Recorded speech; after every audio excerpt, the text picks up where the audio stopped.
The main drivers for homelessness are income inequality and a lack of affordable housing and health care. My next guest works for an institution that is addressing these issues head on. I speak to Donald Whitehead. Whitehead is a leading expert on homelessness, currently serving as the executive director of the National Coalition for the Homeless. He previously served as the executive director of the Greater Cincinnati Coalition for the Homeless. Let's talk about the overall issue, homelessness in the United States. Yes. On a scale of 1 to 10, where are we at? I say that we're probably 1 being the best and 10 being the worst. We're probably at a 7 or 8 at this point. And what's leading to that? So the main cause and the main solution to homelessness is the cause. There's a lot of structural issues, but housing is at the core of that. So we don't have enough affordable housing. We also don't have enough jobs that pay livable wages. In affordable housing, it seems like there are efforts, but they're kind of piecemeal. I mean, you can go into communities where people are trying to raise the funds and stuff, but why put money into that when you can throw up a skyscraper and make a ton of money? I mean, it gets back to kind of capitalism too, right? I mean, it does. It gets back to people having individual mindsets and not worrying about the collective good, if you will. So people used to kind of see the help for those that are less fortunate as a community activity. We don't do that as much anymore. Let me ask you about you, because it seems to me, they say a cat has 9 lives. I feel like you have 2 lives. You have 1 life, and now you have the second life. Can you talk about that road to get to where you are today? It's interesting. It's probably like 3 lives. So I had a lot of success in my early life. I was the prom king. I was Mr. Senior. I was vice president of my senior class. My class voted me most likely to succeed.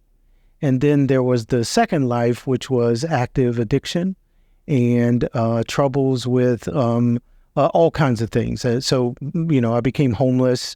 I lived on the streets of Cincinnati, and I was not someone who you would want to encounter on the street or someone that you would see as redeemable.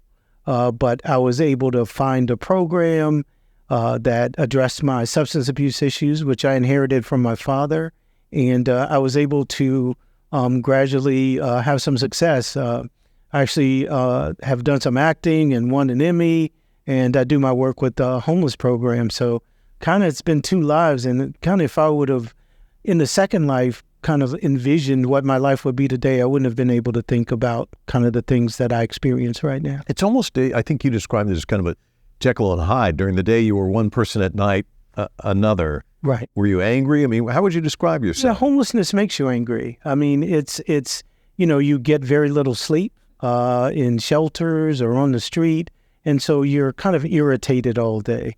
So you're not the most pleasant person. You certainly don't have like good conversational skills for the most part. And just in my experience, I'm not talking about every homeless person because it's a very diverse population. But for me, I was irritable all the time. Not violent in any way, but I just wasn't someone who wanted to engage with other people in the human race. You're talking about daytime, not getting a lot of sleep. I mean, describe for people what it's like to be homeless at night, because that's the scariest time, isn't it? Oh, absolutely. You have to worry about wild animals. My first night was in a park, and in the bathroom in the park, and there were all these squirrels and raccoons with the big green eyes or whatever running around. So it was very terrifying. I never did that again. I did that one time. But you also have to worry about other people, those who are predators who prey on homeless people. You also have to worry about the police sometimes. You also have to worry about other people. So if you're outside with no security, no door, it's a very frightful situation. It's a time when you're always worried about your well-being. So you keep one eye open so you never get enough sleep. I actually worked every day during that time. So, it was a tough day. I would be up all night and then with, sleep from here to there. And then I'd work for 8 hours a day and never enough money to earn, never earned enough money to get housing. Many homeless individuals have suffered adverse experiences, including abuse, neglect, or homelessness during childhood. These can have long-lasting effects on mental health and well-being, making individuals more vulnerable to homelessness later in life.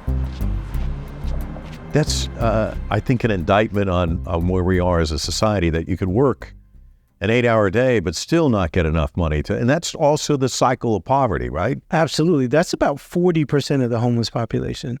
They work every day, but they don't make a living wage. So they don't make enough to be able to afford a housing unit. Actually, there was just a study by the National Low-Income Housing Coalition that says there's about 7 million people that don't have enough money to afford their housing at 30% of their income, which the federal government says that you should spend. So they spend beyond 30%, up to even 70 or 80% of their income for housing. So that's not sustainable. And so that is a huge portion of the population. We just did a little brief study, very short, very small sample. And what we found is that 9 out of the 10 people wanted a job but couldn't find one. You would see homelessness prior to COVID, but during the pandemic, it just seemed like it was springing up everywhere. It was in your face. And we've all heard those stories, people were like 3 paychecks away from being homeless, but we really saw that.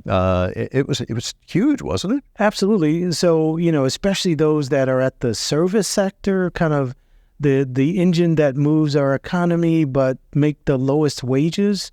So you saw a lot of layoffs there. You saw a lot of people that had taken care of themselves their whole life now be without the income that supported that lifestyle. And so we saw a ton of people evicted, even though we had an eviction moratorium before that happened. A lot of people were out and homeless. We saw the size of shelters reduced. So a shelter that may have housed 300 people was now housing 200. We did see some intervention. There were hotels that people were buying or renting and putting people in, which actually is a better model, by the way. But we did see, I personally housed 200 people during COVID in a hotel. People who were living on the streets and in the woods and in abandoned buildings. Drug addiction is a contributor. Many cities have seen an increase in the use of fentanyl. This is a potent synthetic opioid drug, 100 times more potent than morphine and 50 times more potent than heroin. Let me ask you about your work at the National Coalition for the Homeless. The mission itself, the work, how would you describe it? So we're a advocacy organization.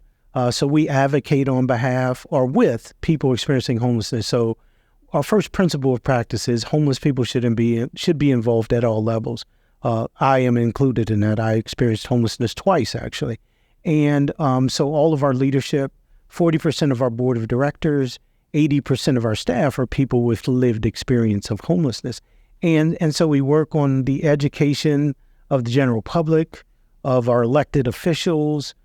We also we provide technical assistance to make sure that some of the nuances that might not be readily available to people making decisions about policy, we make sure that there's quantitative and qualitative information for them to use to be able to shape programs. We provide leadership training for people with lived experience. And we also do some organizing and mobilizing. So when we've made change in our country around homelessness, it's been because people were mobilized and came to D.C. or in their local community. They made elected officials know that it's an important issue. You mentioned lived experience. I saw a quote here, and I want to get your thoughts on this because I think it gets at the heart of what you were talking about. Home is not where you live, but where they understand you. Don't try to drive the homeless into places we find suitable. Help them to survive in places they find suitable, which I think is a really interesting distinction because I think all of us kind of have these cookie cutter beliefs of how we'll just take you, we'll put you here. A lot of times it doesn't work. And it's so having that perspective that you have, how does that inform some of the decisions you make or some of the people you lean on to help? Well, first of all, we know that, people are forced into homelessness and we have to protect their rights because, where you live or where you don't live, it should not be how people decide on your worth as a human being. So whether people are in shelters or people are in encampments, their rights should be protected. We have an overwhelming growth of criminalization when it comes to the homeless population.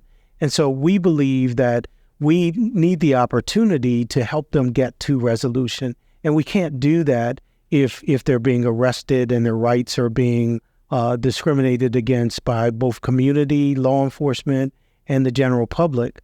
So we believe in the dignity of human beings and that we have a constitution in the country that should protect anybody, regardless of their housing status. In January, Oregon government officials declared a 90-day state of emergency to address Portland's growing fentanyl crisis. Overdose deaths from synthetic opioids, mainly fentanyl, have increased by 533% between 2018 and 2023 in the county where Portland is located. You get a chance to go and speak to policymakers and politicians and stuff and tell your story. When you stand before somebody or sit before them and talk and tell your story, you can change positions, I imagine.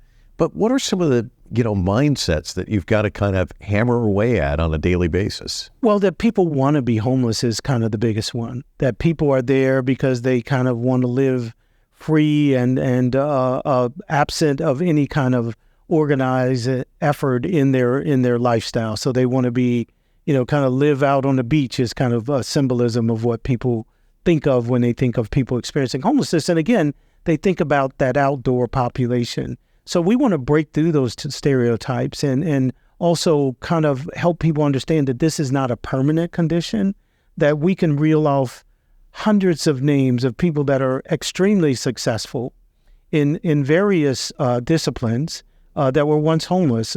People like Tyler Perry or Tiffany Haddish. There's just a whole list of people who've had this experience. There are people currently in Congress, Cori Bush, representative, the representative out of Nevada, who Representative Horsford, who is the chairman of the Congressional Black Caucus, was homeless. Maxine Waters has been in public housing. Representative Torres, I could keep going. So there are hundreds of examples of, this person was that person you think of when you think of homeless, but the other side is they have been valuable, successful members of society who've contributed greatly. And so that's what I want people to understand, that it's not a permanent condition and people don't want to be in that condition. Can you talk about some of the anti-poverty policies that your organization advocates? Sure. So one would be to make sure that we address the racial inequality in homelessness. So there is a disproportionate number of people of color that are in the homeless population, and it's not consistent with poverty. So if you look at poverty among other groups, other demographics, the number of people that are homeless are less than the number of people in poverty. But if you look at African Americans, Native Americans, Hispanic Americans, the number of homeless people, actually the number goes up. So there's a higher percentage in homelessness than in poverty. So we have to address those underlying issues. One of those is zoning in our country. Zoning is sometimes used like restricted covenants that were outlawed in the 40s and 50s. We have to address the wages in this country. We haven't increased livable wages in decades, the minimum wage, I mean. So we need a livable wage that gives people the opportunity to afford housing at 30% of their income. That's what the federal government says, is that you should only have to pay 30% of your income. Can't do that anywhere in the United States. So we advocate for that. And we also advocate for massive housing production. The only segment of the population that has a gap in affordable housing is the bottom of the economic ladder. Now, there's a little bit of gap at the top, but that's because the very rich, they will kind of look at housing that's a little bit less expensive. So there is a shortage of housing at the high end, but a massive shortage of about 7 million units at the bottom of the economic ladder. I think about your earlier life. We've talked about the 3 lives you've lived. I think of a person living a really hard life. Yes. But I look at you right now, and you're taking on apathy, and as you said, criminalization.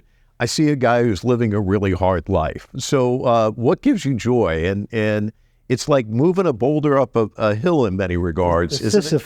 The Sisyphus effect. Yeah. It is. I talk about that quite a bit. But I tell you what gives me joy. Every time I see somebody who's changed their life and gotten through this, or some politician that says, yeah, I think that's a good idea.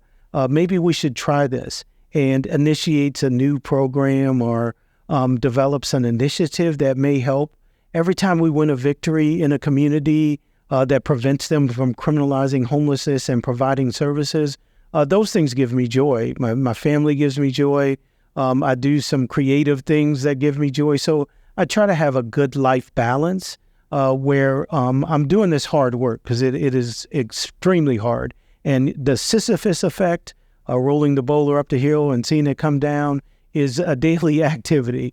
But, seeing those small victories, when we create a program, somebody graduates, they become an advocate, and they spread the joy. They're helping other people. That's what makes my life enjoyable. I see this not as a job, but as a ministry. I believe this is my God-given duty. And the reason I'm doing it, the reason I experienced that middle life, is to prepare me for this work, to give me the empathy to be able to help people in the best possible way. Thanks so much. Really appreciate it. Well, thank you. Thank you for the opportunity, and I appreciate being here.